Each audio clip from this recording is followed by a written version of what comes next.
Alright, so I hate it when people try to sound like Amy Lee from Evanescence. I mean, there's a lot of bands that people try to sound like, and it just kind of sucks. Like Lacey from Flyleaf, or that dude from AFI who has the weird name. But they go ahead, Davey Havoc, and they go ahead and they try to sound like Amy Lee, and it really just sounds like they're moaning while taking a crap. And you're like, what the hell? And these people might actually be decent singers. Like, you know, if they actually sang in a good voice, they might be like, oh! You might be like, yeah, you rock.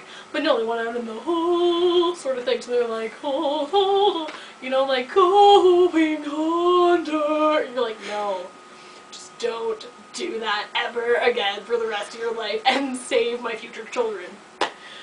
But no.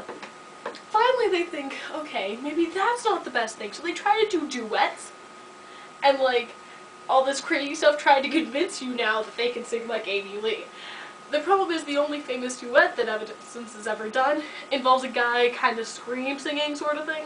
And so they'll get up in there and they'll be like, wake me up! Wake me up! I can't wake up! And you're like, are you twitching? Are you dying? Do I have to save you? These people are now on the floor and they're just like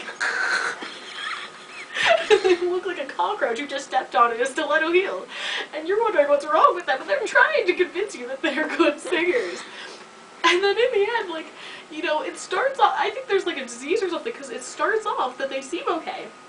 You know, they kind of start singing like her, and then 3 months later you don't recognize your friend because they've now dyed their hair black and, I don't know, are wearing their own made-up corsets or something.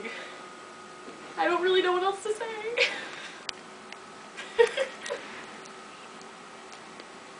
That's why Amy Lee's a rat. What?